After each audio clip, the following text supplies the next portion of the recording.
আমাদের সকলকে যে কোনো মূল্যে ঐক্যবদ্ধ থাকতে হবে। এই ভোট প্রদানের মাধ্যমে যেই কাজটি হয় সেই কাজটি হলো জবাবদিহিতাকে প্রতিষ্ঠিত করা।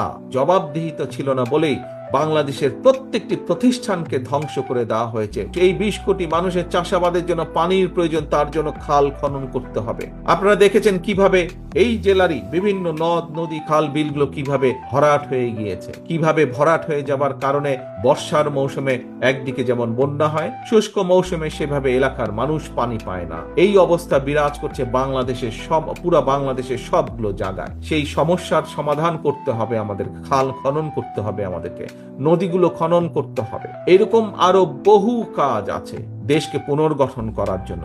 আজকে যদি আমরা শুধুমাত্র নিজেদের স্বার্থ রক্ষার জন্য, নিজেদের স্বার্থ চিন্তা করার জন্য যদি আমরা শুধু তর্কে লিপ্ত থাকি আজ, তাহলে দেশ ধ্বংসের কিনারায় পৌঁছে গিয়েছে। সেই কিনারা থেকে দেশ পড়ে যাবে, সেই দেশকে আর উঠানো সম্ভব হবে না। আজকে যদি আমরা শুধুমাত্র নিজেদের স্বার্থ রক্ষার জন্য যদি তর্ক বিতর্কে লিপ্ত থাকি, সবচেয়ে বড় লাভবান হবে সেই পালিয়ে যাওয়া স্বৈরাচার হবে সবচেয়ে বড় লাভবান। প্রিয় সহকর্মীবৃন্দ, থাকতেই পারে প্রতিবার যেই কথাটি আমি আপনাদের সামনে বলেছি, অন্য অন্য জায়গায় আমি বলেছি, হ্যাঁ বিভিন্ন মতামত থাকতেই পারে বিভিন্ন বিষয়ে, সেটি রাজনীতির বিষয় হোক, আগামী দিনে সংসদ কিভাবে পরিচালিত হবে সেই বিষয় হোক, আগামী দিনে সংসদের মেয়াদ কত হবে সেই বিষয় পারবে, এরকম বিভিন্ন বিষয় থাকতেই পারে। কিন্তু সেই বিষয়গুলো আমরা আলোচনার মাধ্যমে সমাধান করতে সক্ষম। সেই বিষয়গুলো নিয়ে যদি মাত্রা অতিরিক্ত আলোচনা করি আমরা, তাহলে রাষ্ট্র পুনর্গঠন থেকে আমরা পিছিয়ে যাব।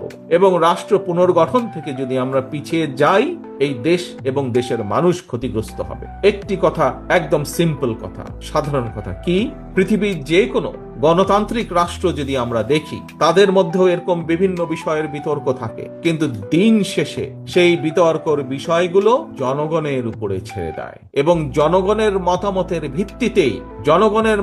ভিত্তিতেই সিদ্ধান্ত গ্রহণ করা হয়।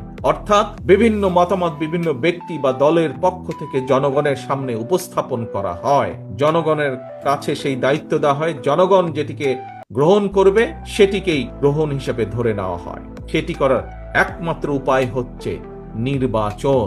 যে সকল সংগঠনে নির্বাচনের নিয়ম আছে, সেই নির্বাচনকে অনুষ্ঠিত করা, জনগণের হাতে ভোটের মাধ্যমে সেই শক্তি ফিরিয়ে দেওয়া, জনগণের হাতে ভোটের মাধ্যমে সেই বিষয় সম্পর্কে রায় গ্রহণ করা। এই ভোট প্রদানের মাধ্যমে যেই কাজটি হয় সেই কাজটি হলো জবাবদিহিতাকে প্রতিষ্ঠিত করা। আমরা এই যে বিগত 15 বছর কি দেখেছি? 15 বছর জনগণের ভোট দেওয়ার কোনো উপায় ছিল কি? জনগণের কি ভোট দেওয়া